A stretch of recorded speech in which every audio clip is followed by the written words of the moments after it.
You're listening to Dili Ni Advice, a Bisaya podcast about modern society and pop culture. Ako si Kringkay. Ako si Darling. Listen to two millennials rant and dish out unsolicited advice like it's our full-time job.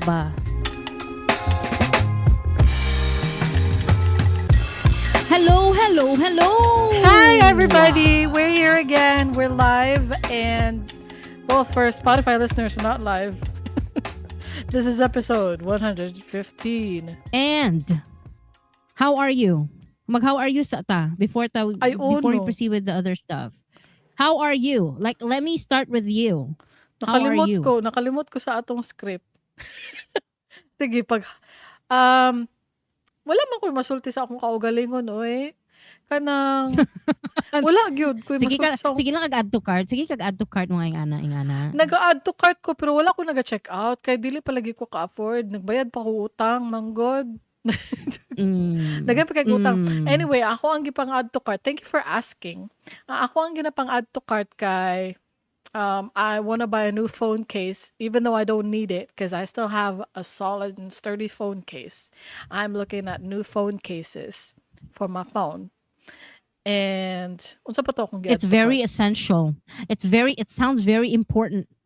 Yes, it does. It does sound very important.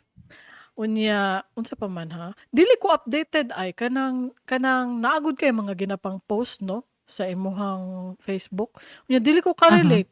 Kay That's because you have a job already, and then when you work, the next thing that you do is sleep and take care of your fam. So mo na dili na ka makarelate sa mga current events. wala ko'y ma-relate sa current events. I mean, naga-browse gihapon ko Facebook ha, pero dili ko ka-relate jud. Pati ang kanang mawi-wawi, wala ko kabalo nganong katawanan na. Makatawa na lang ko. Wala ko kabalon sana. Mawi-wawi. Wala ko kabalon sana. Oh, ikaw, how are you? Actually, I'm so I'm so excited kanang kuan ako karon. I'm so inspired sa akong anak. Akong eldest son kay nagaano siya, calorie deficit diet something kanang mag-calculator sa iyang calories for the day. Oh. Oo, niya na siya target number of calories for the day ana.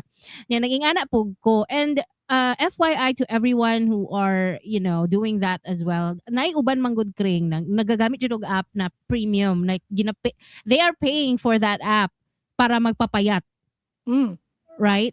Mhm. But actually, I just talked to Copilot. Free. Talked to Copilot. Yeah, I just talked to Copilot, and it doesn't have to be like kanang dapat kabalo ko pila ka grams kung gikaon. No, I would just say na kanang I ate like thumb size fish fillet, 5 pieces of it. Mga ana, siya na mag-estimate. And mo ni siya, di ba naman tay kanang sometimes you're frustrated to go on a diet or go on exercise to lose weight. And some things are just not meant for you kay syempre ang uban busy, ang uban tapulan, ang uban it can't work out kay syempre tapulan lagi, dili gusog singot. It's like, I'm talking about me. Pero kani mo ni akong route. I like this route. Murag Okay. makauyon ko ani nga route. Oh, I'm so excited. Nagasugod na ko ani. For How 2 weeks long? I've been doing this. Okay. For 2 weeks. Pero nag-start lang ko og talk to Copilot about like 5 days ago. Nag-talk na ko kay Copilot. Kay sa una, sa brain lang nako siya ginabuhat, like ay kanila akong kaunon for the day. Mo nang di nga calories, i-search na ko pila ka calories ang egg ana. Pero I started talking to Copilot, so it's free and I'm enjoying it. I'm talking to him. You're talking to him? You're talking to it? Kay alangan pag voice manggod, lalaki manggod siya. Okay. Lalaki di ay. Mm. Nakuan gani ko na trigger gani ko sa imong gingon na I'm talking to Copilot na murajog. Kaila. Mura siya akong nutritionist, dietitian. Siya akong coach. Mark ana good. Oo. Mura nalingaw ko, so ginakuan ako siya, gina-follow na nako siya, And so far, anak ko, excited kay ko kanang I'm counting my eggs already. Oh, okay. Kay anak ko na, if I continue this pace with consistency, how long do I reach kanang saan ako ma-reach ang kuan kanang 55 kilos na ko na target. Ano siya in 9 to 12 months daw. Oh, di ba? Ay, hala, 55 kilos ang target.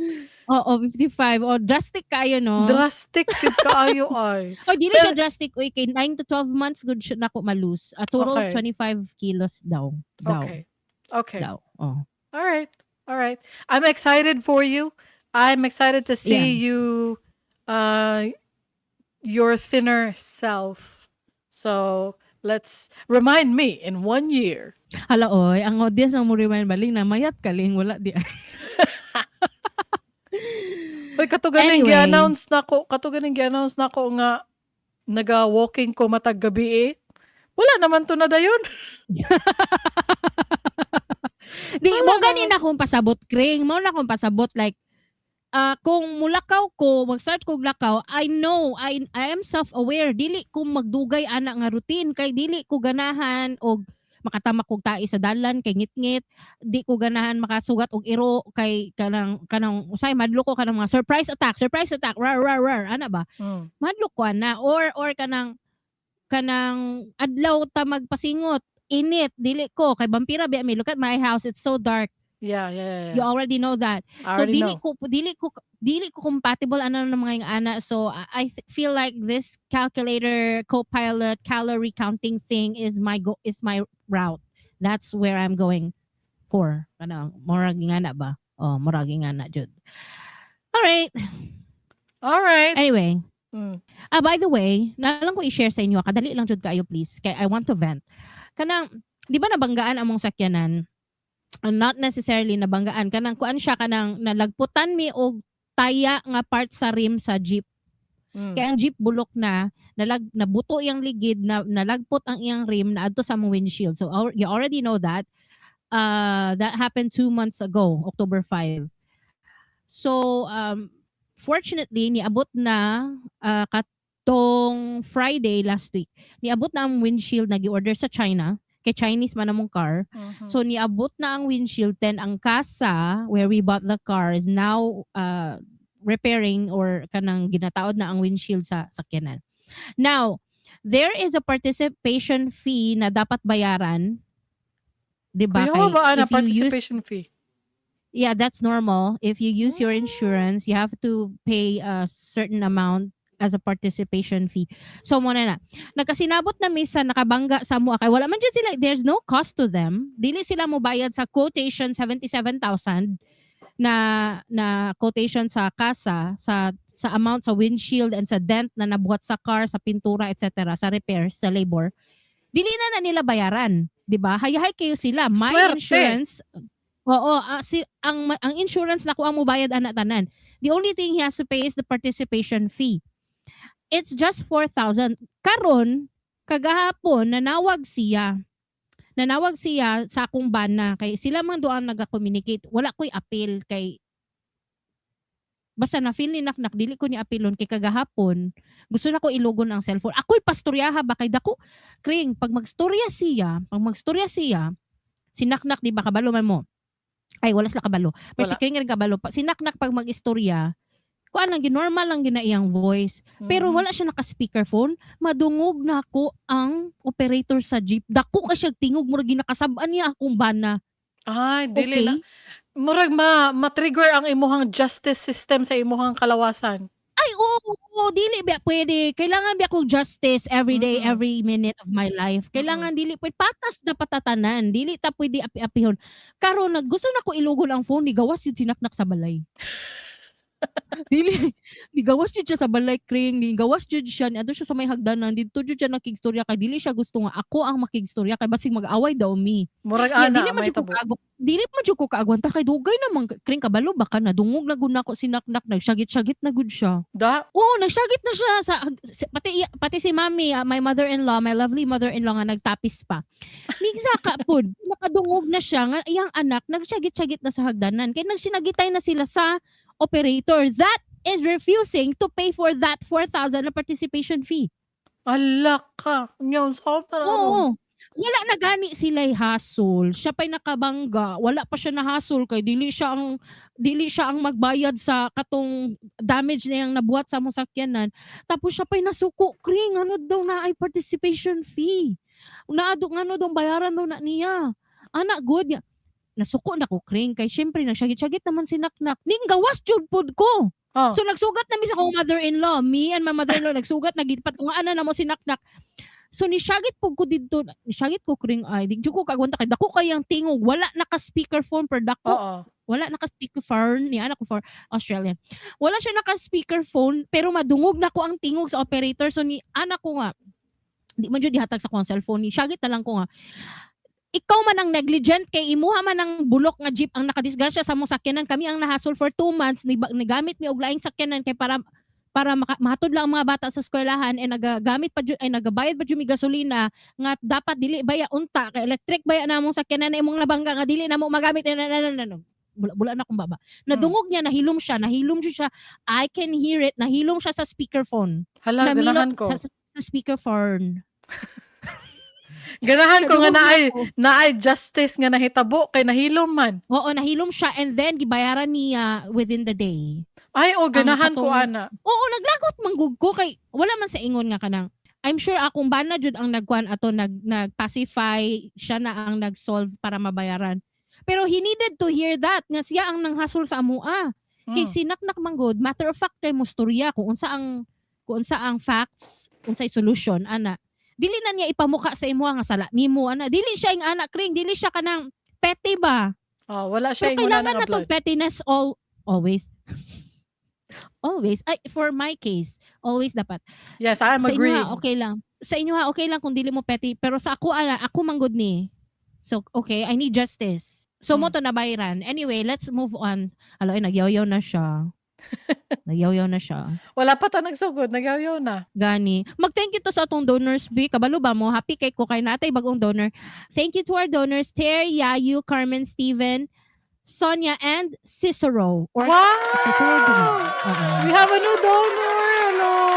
Thank you so much. Thank you. Nag-send ba na siya og kuan message sa atong form which we will read later in this episode. Mo to. Ay, ganahan ko ana. Salamat gud kaayo sa ato mga donors. Consider supporting us by donating like these beautiful people or buying some of our merch. Just go to dealanyadvice.com. Thank you sa atong mga listeners pod maski wala mo nag-donate, and also please follow us on Spotify, subscribe on YouTube, share this episode with your friends. Thank you so much. Unya, ang ato ang uluhan karon. Mahibalan Okay. na ninyo. Sa uluhan sa mga nagdilaab nga mga balita, 50 Cent nag-produce og documentary sa iyahang BFF nga si Diddy. Showing na karon sa Netflix. Og Warner Brothers for sale. Duha ang nag-ilog nga paliton siya. Kana og uban pa sa dili ni advice. Unsa di ay ni kani si 50 Cent, unsa di ni siya guys. I'll tell you the facts. Okay, tell us. Si Diddy na siya gi-produce na documentary. Title ani kay Sean Combs, The Reckoning. It's a 4-part documentary on Netflix released on December 2, 2025. So siya ang executive producer. Ang focus ani is ang chronicles ni Diddy sa iyang rise with his own record label, ang Bad Boy Records, his downfall, and the 2023 Cassie lawsuit. So muna siya ang focus ana nga documentary. Tapos for context, si Diddy kay karon nag-serve siya og 50-month federal prison sentence. He was convicted on July 2024 for prostitution-related charges and is expected to be released on May 2028. So muna siya mga facts. Mura lang nagwala sa Pagamay na iya kayo, no? uy. Kanang murag mapriso lang ka og 50 months, murag wala ra na sa iya ha. Ato gihapon kayo na siya pagawas niya, walay Gani, pagbabago. murag mubura siya for the intensity of the things that he did. Pero sige lang, kailangan man ng justice system. At least na ay justice na naitabo. Basking gamay. Wag ana, no? Okay lang ba? Wala tayo, I don't have any comment Okay about lang. that. I mean, naa siya gipang buhat ng mga grabe kaayo, but it could not be proven sa court.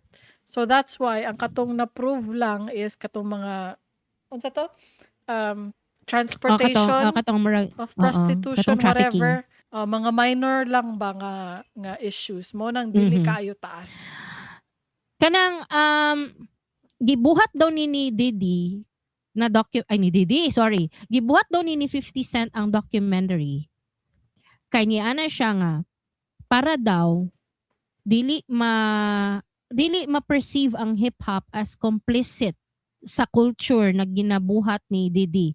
Kay naman gud siya kanang ginabuhat nga white party, katong siya ang murag pasimuno ana tanan kanang mga sa to katong exchange of partners unsa to nga kuan unsa to nga tawag ato I don't katong know. mag-orgy sila ni mag-exchange unsa to nga natoy term. Is that swinger parties? Marging ana per I natoy don't know. term na atong gina-mention dati basta nakalimot nako. Pero ingon pa si 50 Cent mo daw ni iyang gi-produce, iyang gipakita sa mga tao para i-clarify nga ang hip-hop culture does not align with Diddy and they are upset. They are not complicit. Ana ba marag ana? But I think it's a Okay. professional answer. It's a That makes professional sense. it's a professional answer na ay mas deeper na reason ni si 50 Cent. Kuandra siya, politically correct answer. Yeah, showbiz answer to siya. Kay actually, jud guys, Showbiz. long time na nailahang beef. Si 50 Cent og si Diddy, dugay na Diddy. Si 50 Cent og si Diddy. Diddy, dugay na sila nag-feud for many, many years na.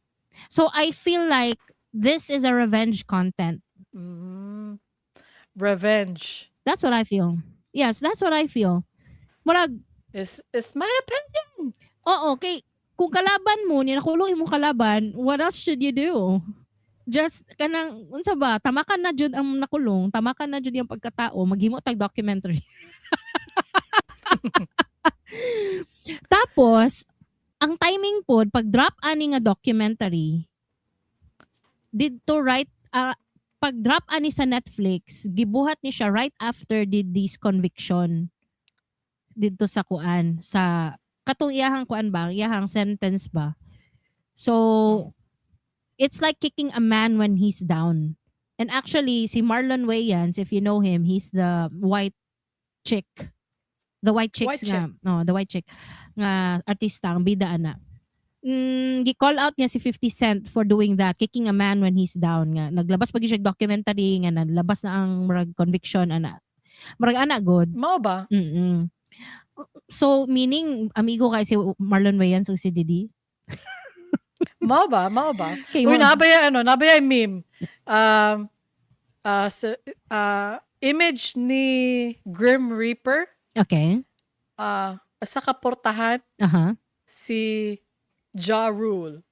Umana na down na si Ja Rule. Ang ikaduhang portahan si Diddy.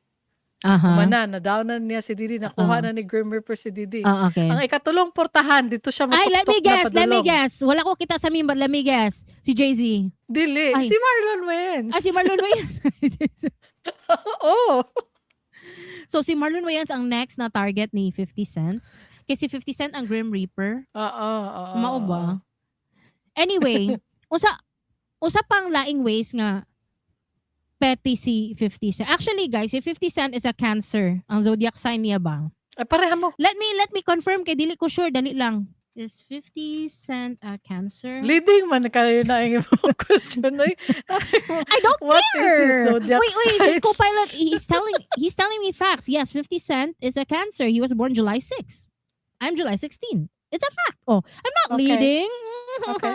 It's leading, but the answer was a fact. Anyway, so, di ba, si 50 Cent is a Cancer. I'm a Cancer. So some of our kanang batasan naga-align. Gusto namo na justice, gusto namo. Dili ta pwede nga kanang magilom-hilom lang ta, dili ta makabalos. Ana ba? Dili na pwede. Dapat makabalos. Dapat makabalos. Anyway. Kabalo ba mo? Yawa kasi 50, no? Yawaon siya. Kaya nga no, pwede ba siya, nagpa-interview siya, kasi syempre siya mga executive producer ani nga documentary na nag-viral. Pwede ba siya magpa-interview sa daghan kayo pwede mag-interview sa CNN or asa pa ba? Basta daghan kayo pwede mag-interview sa iya ha. Kabalo ka siya asa siya nagpa-interview sa ABC. Ang ABC guys is a locally kanang streaming no not streaming but locally televised channel Mhm. na viewable in prison. Para makita ni Didi sa Mao prisohan. gani. Diretso ko na himot. Yawa kay ka 50. Anagi ko so, spirit animal jud siya ay. For me ha, you don't have to idolize 50. You don't have to make him your spirit animal. Pero for me personally, I'm really feeling the vibe ni 50. Nga nagpa-interview siya sa ABC. Mura siya TV5 or GMA, ABS-CBN. Ay, di wala may ABS-CBN channel. GMA, ana. Dito siya nagpa-interview kay para makit-an jud ni Didi sa prison ng iyang interview. Perfect jud kaayo. Ana siya, nag-post siya sa Instagram. Ana siya na, he picked ABC only because it's one of the few stations they're allowed to watch in prison. O, diba? Na confirmation dyan na niya. Perfect kaayo ay. Grabe jud siya kapeti. Iyaha jud ang gituyo jud na niya. Para lang mabalsan niya si Didi. Oo, para mabalsan. Para feel niya wala pa'y justice. Magdungag siya documentary. Feeling niya wala pa'y justice, magpa-interview ko sa ABC. Kung say next, kabalo na mo, basta grabe jud siya kapeti ay. Idol jud ako ang iyang pagkapeti. Yun lang. Ako ang paborito gyud nga meme kay katong ay ang paborito na ko natubag ni 50 Cent kay katong picture ni Didi nga nag ride og bike. Nag-bike siya ba? Tapos pero walay bangko. really ang comment ni 50 Cent kay, you know there ain't no seat on that bike, right? Bisit kayo. Kunya, daghan jud kanang known issue jud siya no? Kay daghan kag footage makita ba na kanang ginaiwasan nila si Didi. Kanang pare atong si Mike Tyson may ata atong murag gina-interview silang duha. Unya ang kamot ni Didi kay naa na sa tapad naa gud sa yang kilid gud tapos gina punit ni Mike Tyson ang kamot ni Didi ginapalayo niya sa iyaha. Kay dili siya gusto mo kuan. Bali, murag it's ano na siya. More siya common knowledge ba sa ilaha sa Hollywood na kuan jud manghilabot jud ni si Didi og lalaki.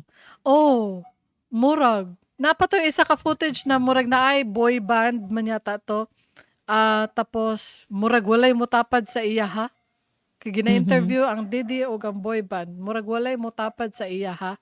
I don't know kung sa gyud ang context niya nung walay motapad sa iya ha, pero murag maisip Ma-feel nimo sa body language. Oo. Oh, ma-feel nimo ba nga tungod sa mga panghitabo karon, tungod sa context, makaingon kang halo, kuya wano kanang kabalo lagi sila. Ay kanang murag na something. Open secret siya sa ilaha, murag ana gud. It's a secret but it's open. Ana. So mag-move on na ta. Dili na ta sa Netflix uluhan na imong gi-istorya ganina. Warner Brothers is for sale. So duha ang nag-ilog nga paliton siya. Netflix lang gud ako nahibalaan. Kinsang isa? Paramount. Ang Paramount, ani ni siya guys, ang Netflix, ay ang Warner Brothers, ginabenta nila ilang studio. Tapos ang Netflix, naghatag sila o ganang offer na 82.7 billion ba to? Ang ilahang, kabalo ba kakring nga cash offer na siya? Cash? I do not know that. Cash offer na siya. So Netflix, if sila ang makapalit sa Warner Brothers, sila sa Warner Brothers Studios, mailaha po ng HBO ug HBO Max. Kailaha man na. So, mo na siya ang news, di ba, recently. Karon ang Paramount na sila counterbid. gusto nila paliton pod ang Warner Brothers Studios. So ang Paramount, ni-counterbid sila tong December 8. Kay December 5 man na-announce ang deal sa Netflix. Ay, ang offer. Not the deal, kay wala pa yung nag-deal. Ang offer nila ni gawas na 82.7 billion ilang gusto nga cash offer para kang Warner Brothers Studios. Karon tong December 8, na bag-o lang yun kaayo around 4 days ago, si Paramount nag-counterbid at a hostile 108.4 billion cash offer. Ooh. Dollars ni siya guys, US dollars. Nya, apason ka na ni Netflix. Tanaw na to. Abangan. Oo. So, ang pasabot ani guys, wala pa'y padulngan no kay, syempre, kung naay mas better offer, kung ako si Warner Brothers, dito jud kumaadto sa pila gud ang difference, 82.7 billion cash versus 108.4 billion cash. Ang ilang difference is around 20 to 30 billion. I ain't doing no mental math right now. I'm not doing mental math. I'm just kanang naga-guess lang ko, guess. Murag ing ana, 20 to 30 billion ang difference. Kanang 20 to 30 billion bisag 1 billion piskan ko nimo, wala na ko. We're all set. There would be signs. We're all set. There would be signs. Oh. Set for life. Grabe ka dako. Oo. Pero guys, ganong istoryahan nato ni? Nga naman. Ay, kabalo ka, unsay gwapo ani, kay matanaw na nimo ang tanan content sa Netflix. Isa na lang ang ato ang subscribe-an. Oo, that's one advantage. Pero naay impact ni sila guys. Unsa man? Mo niya to istoryahan. Ang impact manggod, kung si Netflix ang makapalit kang Warner Brothers Studio, mo ni siya. Sila na ang Netflix na ang mag-monopolize sa streaming, sa streaming. Sila na ang kuan ba kanang monopolize na gyud, wala na. Kisa may kalaban na sa Netflix, nga ilahan naman ang Paramount. So Amazon, ilahan na ang Warner Brothers. Oo. So kung ang Netflix na lang ang mahimong streaming platform niya, ang ihang kompetensya is ra ka buok. What do you think will happen? Di ba syempre mag-price hike? Kaya wala man sila kompetensya. Kisa man, like, so duha raman mi. So I think I can, mas daghan ko content. So I think I can raise my prices. Ano? Ay, oo, no. Di ba? Naman na siya yung mga impact ring. Di ba? Bagay. Higher subscription prices because of fewer competitors. And since si Netflix nang tag-iya kay Warner Brothers, dati, kung si Warner Brothers lang alone, wala pa siya gipalit. Ay, wala pa magi siya gipalit, no? Pero kung tayo, dili siya paliton, syempre, imong matanawan na mga shows or films, diverse. Kay lahi man ang style sa Netflix, good. Na sila way of producing shows and films, di ba? Na sila way. Na sila basta na sila creativity nga, murag signature nila ilaha ba? Lahi po ang sa Warner Brothers. Na sila ilahang signature. So that's why I said diverse. Pero kung mapalit sa Netflix ang Warner Brothers Studio, ang Warner Brothers creativity ma-suppress gyud na, then ang mas mag-dominate ang creativity sa Netflix. So, mo na siya kung ang isa sa mga impact na makita ba kung ang Netflix ang makapalit sa Warner Brothers. Tapos isa pa ka impact kay dili na ka murag mag phase out na jud ng cinemas. Ay, that would not be good. I mean, murag ka na kung sa imong apo pa ka naman nanaw tag sine, unsa nang sine? lain na po doy. Dili na sila makaila kay syempre ang Netflix, they don't have films that they launch in cinemas. They are all streaming. Wala man sila unlike sa Warner Brothers nga ga-produce gihapon og films in cinemas. Syempre ang magbuot man gyud kisa tong nakapalit ang Netflix. So kung sila ang nakapalit, mas advantage man gyud kung streaming lang, mas 'di ba? Mas ambot unsa bay nganong ing ana jud, pero 'di ba? Makita na nimong impact, mawala yata ang mga sinihan. But what if they will keep it? What if lang? The wishful thinking. Okay, so there could be a promise nga. I've seen a statement from the Netflix CEO man yata to nga they would keep producing films to launch in cinemas. But that's just a word. That's just kanang ingana lang stress storya lang god, pero ang mahitabuan na in the long run dili lang murag kuan ba kanang sila man gud ang Netflix ilahang style is dili jud sila ga produce og films for cinemas. So if nag-promise sila karon it could change, and kadugayan dili gyapon na nila i-produce for the cinemas, for streaming jud na siya, It diba? would be sad. Kay murag, I still would like to go to cinemas, although dili gud kayo ko makasine nga tao eh. Naalang gyud yung mga certain movies ba nga kanang worth it gyud iadtog sinehan. Kay the vibes and Oo. the audience impact ba. And it's like you're blocking your time to really connect with the movie, no? Kay kung namang gud ka sa balay, napansin nimo pag magtanaw kag film sa balay, daghag kag distraction gyapon, like na kay cellphone, 'di ba? Motingog na o masiga, magpay jud kag attention sa imong cellphone. Tapos pag naay mo ingon nga gutom ko ma, magluto na pug ka habang nagwatch og movie. Dili kayo kaka-focus, daghan kayo distraction jud. Unlike sa cinemas, nga you need to put your phone away, kay rude kung nagasiga imong phone habang nagatanaw mo og sine. You need to put your phone in silent or DND. You need to be focusing on the film, 'di ba? You need to be eating silently, dili ka pwede mo kaon ato mga crunchy things, pero nganong popcorn uso, bahala na.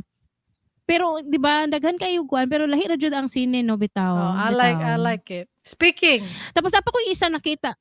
Yeah, go. speaking, showing ang 28 years later na ano.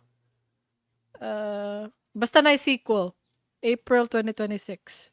Ay, as in. Yep. So mananaw na pud ta. Yes. Napa ko ingon. Napa ko isa nakita nga impact. Ang Warner Brothers man gud laman ng HBO no, og HBO Max. Sila gud daan kring notorious na gud sila daan for changing plots in kanang kung mag-adapt gud sila og books to shows or series. Notorious sila nang ga-change sila og kanang characteristics sa character or sa star, gina-change nila ang plot sometimes ana. Notorious na sila ana. Pero ang Netflix kring mas grabe sila maka-change og plot, mas grabe, mas unsa ba oy? Para example na lang, kaning Avatar Airbender, basta si Avatar si Ang. Si Ang, mura ka ila si Ang ba? Gi-adapt man gyud na sa Netflix, no? As in completely changed jud siya. I'm not upset about it. Kay na-enjoy man ako siya, but they completely changed it. Kanang wala jud siya dili gid siya factual from the show, from the original show nga katong animated cartoon series. Lahi jud kayo ilang gibuhat na series sa Netflix. As in change to the max jud siya. Nahimo It's nang not an nahimo remake. nang blue person, blue people. Ay mo. Nag-joke ko. Gani, nikatawa ko. Slight.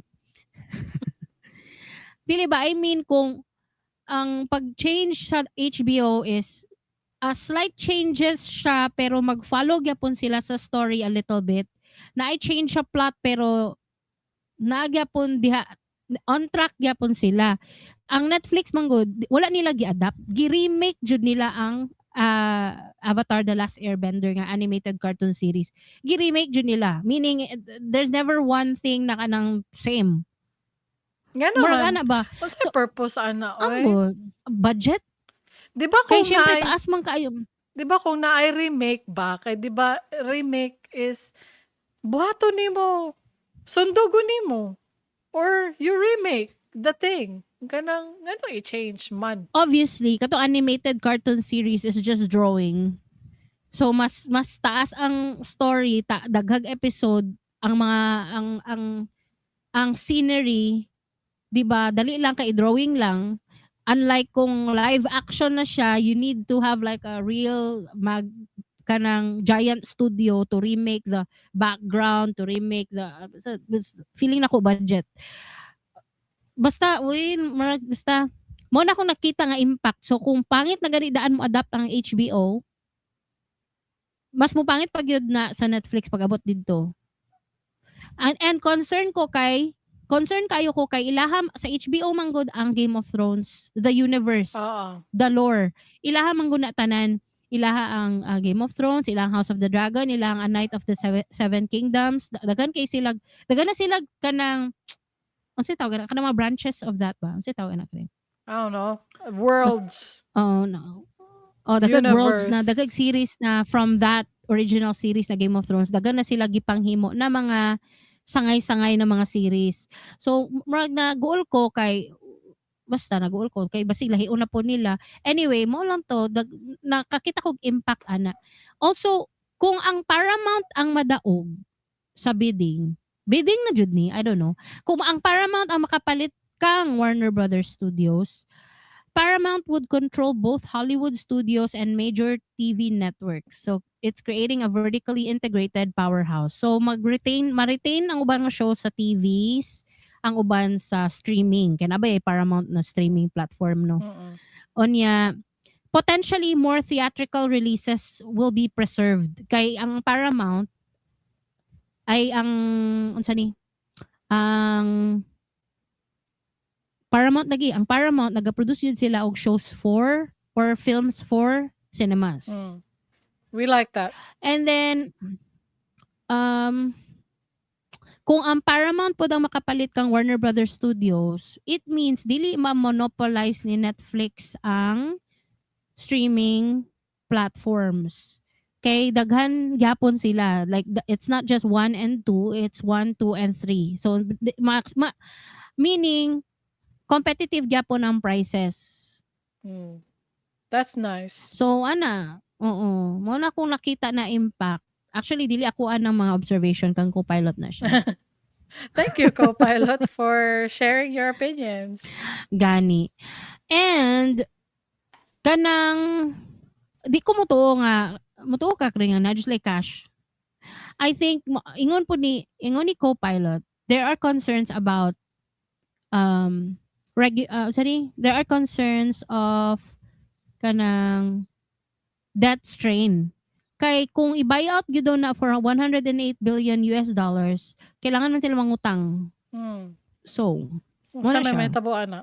Dagag mo dag trabaho kay magka-job cuts to save money. Mana good. The usual business thing that we're not qualified to talk about. Yeah, okay. Well, good luck. Good luck. Gusto na ako mag-talk about ka ng mga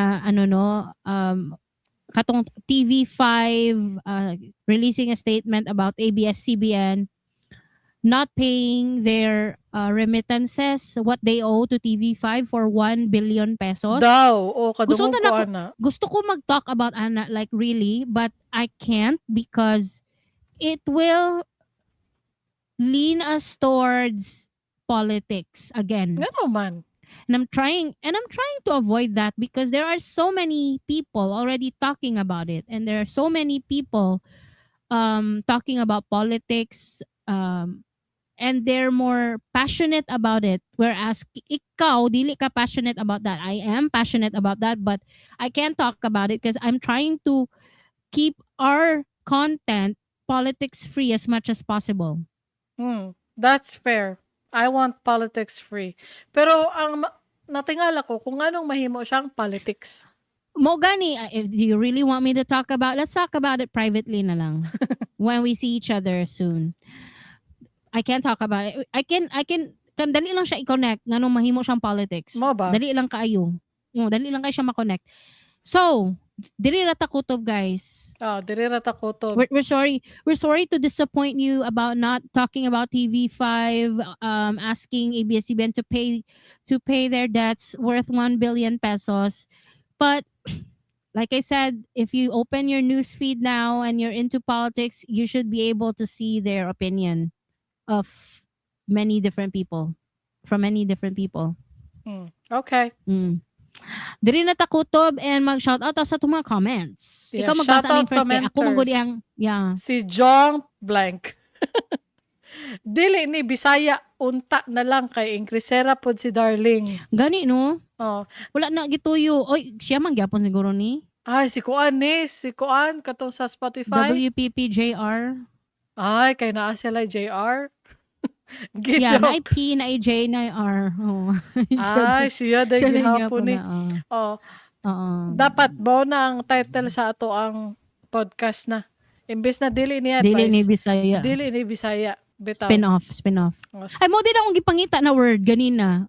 Katong pag ang original show na siya yung mga sangay-sangay branches of shows outside of it. Spin-offs dito kung pasabot. Ay, tama ka. Tama. Oo. Unya, napay comment si WPPJR diri sa Spotify. Niingon siya, yes, I'm binging on all your past episodes while driving back and forth my workplace. You are the best Bisaya podcast out there. Keep it up. Yay! Ana unta ka, you are the best dili ni Bisaya podcast out there. Ngano man go dili ta Bisaya god. Bisaya oy, pero naalang gyud sa Bisaya, English. buong mo. Sumagay na lang. Kaya, kuan man god, ang diri sa Davao, sagol English gina. Mga Bisaya diri sa Davao, sagol gina English. Napoy mga taga Davao, daghan kaayog taga Davao diri nga Tagalog. Tagalog the Bisaya, which is called Davao Konyo. Davao Konyo. I know that. Oo. I've heard about it. Napay isa comment diri si Rora Noah Zoro, ana siya nga asa na to yati, nawala ang comment. Mahinumduman ako sa una bata pa mi kung mamasko mi diha rami sa mga balay nga naay Christmas light kay kung wala singgitan mi kasabaan mi. In response to our episode Filipino Christmas Traditions, it's true. Kay basin nabay ubang religion na wala naga-celebrate og Christmas. Mao. Dili day sila naga-celebrate Christmas, mao wala sila Christmas decorations, mo na ayaw pa masko dira. Kay basin dili na sila ga-celebrate. FYI sa ato mga carolers diha, dili mamasko sa mga walay Christmas light. Okay? For your own safety. Yes. Natay comment diri from Cicero, the one that gave us a donation for this month. Ana siya nga nagsend siya aning iyang message form. So he said, this is not a question or story, but just wanted to say thanks for what you girls are doing. I'm trying to learn Bisaya. Parentheses, born in Leyte but grew up in Canada. And really appreciate your podcast helping me improve my listening skills in a fun way. Much love from Canada. Thank you. Yay, thank you so much, Cicero. You are wonderful. You are loved and appreciated. Daga nag-atik ato eh. Salamat bitaw kaayo. Salamat bitaw. I'm serious. Gani. Onya, dito ta kutob guys. Bye. See you on the next episode. Thank you. Bye. Kung nalingaw mo, consider sharing this episode with your friends. Onya, pag-follow or subscribe na lang pod para ma-notify mo sa mong latest episodes. I-search lang sa Spotify, YouTube, or sa imong paboritong podcast app, Dili ni Advice. Kung naamoy mga istorya, topic requests o pangutana, send them in. For submissions, ads, sponsorships o uban pa, adto lang sa diliniadvice.com. Kung ganahan mo donate, whether one-off or monthly, nami QR codes for GCash o coffee.com diha sa website. Napod may mga baligya nga merch sa among store, na t-shirts, na tote bags. Palit na mo! Just go to diliniadvice.com and click the store tab up top. Nya, mora to guys. Tanghal salamat sa inyong pagpaminaw. Catch you next time. Same vibe, same nonsense, always with heart. Bye! Bye!